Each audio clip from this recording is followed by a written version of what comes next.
Live from WandaVision Studios in Eddyville, Kentucky. It's time for another episode of WandaVision's TV Recap. Tonight, Fox's Quicksilver shows up in WandaVision. Archie and the gang graduate high school, and Aaron is labeled a global threat. Your host, WandaVision. Hello, Easy Nation. Welcome to another episode of WandaVision's TV Recap. I hope everyone's having a good week, or good month of February. It's a great month. Yeah, great month. So, got a lot of TV to talk about, so let's get right to it. So first, let's talk about Batwoman, Season 2, Episode 3, Batgirl Magic. Alright, so we learned a lot of things in this episode. We found out that Alice was trained by Sophia. Sophia's the person who's, I guess, the big bad of the season.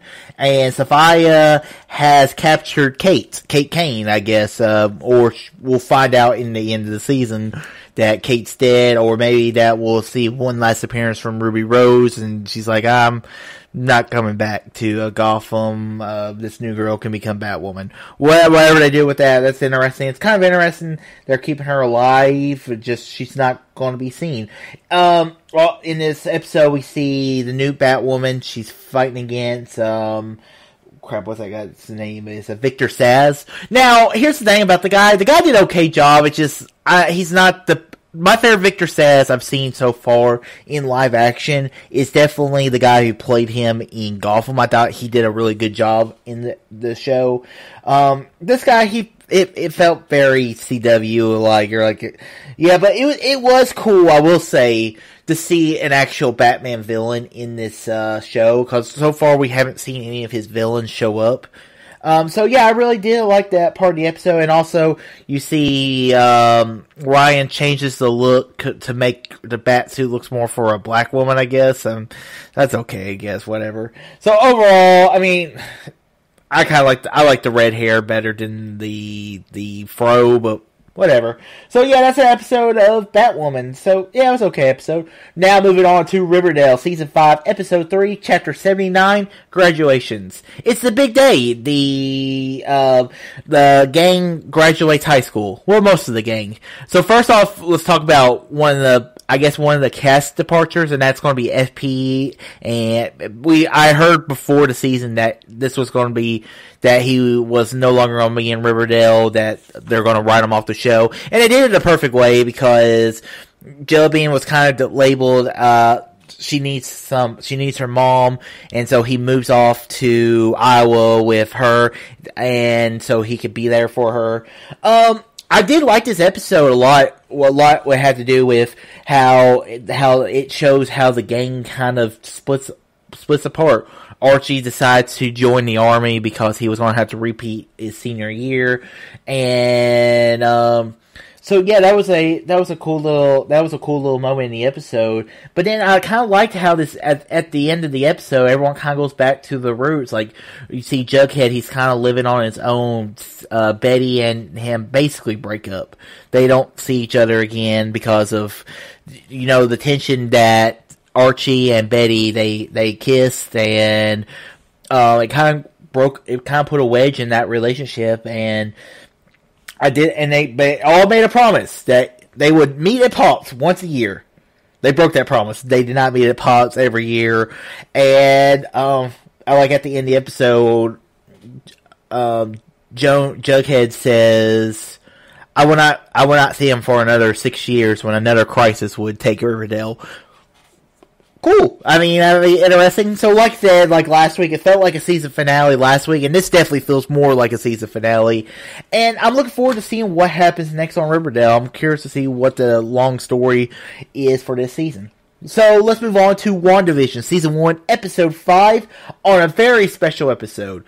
So this episode, we're kind of seeing Wanda really betraying the villain.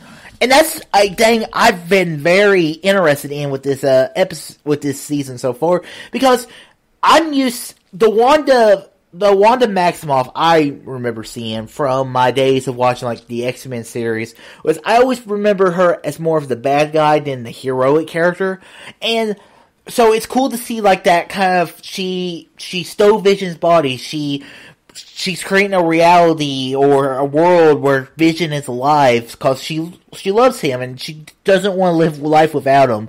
And it's kind of interesting to see Vision kind of figure what's going on. Like, all the pieces are starting to fit into the puzzle, and everything's kind of making sense. And also, this episode, I finally figured out that girl, the black girl, Rambo, Captain Rambo, is the daughter of Captain Marvel's best friend from the movie Captain Marvel, and she's that little girl in Captain Marvel. I did not see that coming. Of course, Captain Marvel, not my favorite Marvel movie. Just not my favorite Marvel movie. That stupid cat. But it's not one of those movies I like the Iron Mans, the Captain Americas, I can tell you almost everything about that movie.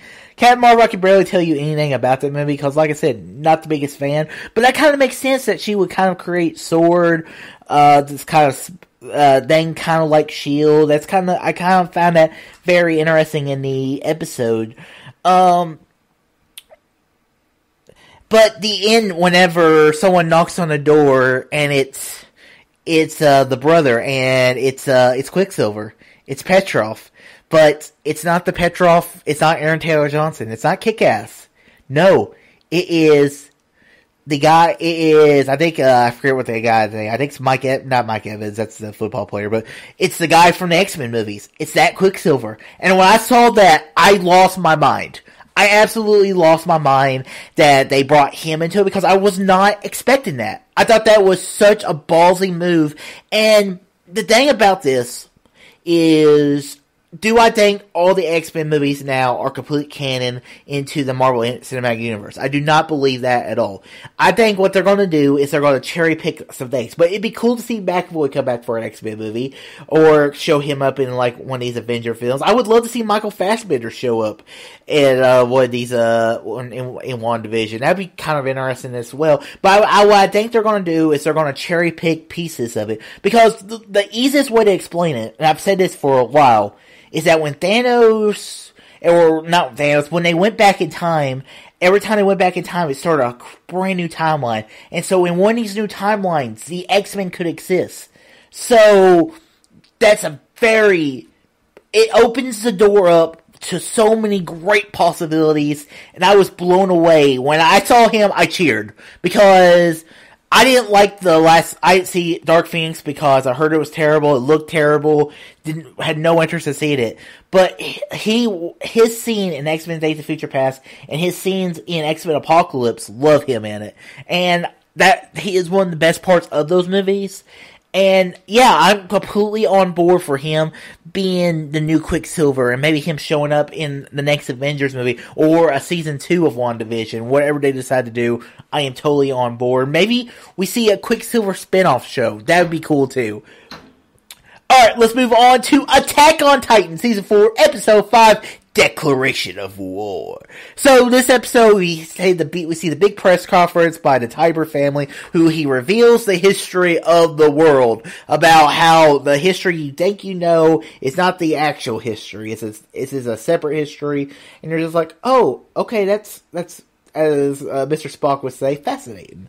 But of course, we know a lot of this, but he says that the king of the people, he moved to that island, and his kind of ideology kind of dominated all the future of his future heirs. So yeah, I mean, we see that because that's the reason why Historia doesn't try to take Aaron's powers, because the king's will dominate her, and she won't be able to do anything. But if Aaron keeps the powers, then they can try to do something interesting and different. And then Aaron and Rhina, they talk, and how Aaron says, I understand, there's good people, there's bad people everywhere. And he declares war, he turns into the Titan, kills the Tiber guy. Maybe. He may not be dead. He'll probably be one of the Titans, or the Tiber family Titan. So that could be interesting. So I really enjoy, this is probably one of the better episodes of the season so far. when Aaron turns into a Titan, I'm curious. I'm curious who that one person was that traps the other two Titans, the Titan warriors, into the trap hole. So far, this episode was really good. I'm curious to see where to go next. So, guys, that is this episode of Darth Easy TV Recap. Hope you guys enjoyed this episode. More TV talking next week. Curious to watch the next episode of WandaVision. It kind of had me a little interested. I created me a whole list of TV shows that I kind of want to stream. So I might start with a streaming show next week as well. So guys, until next week, all too easy.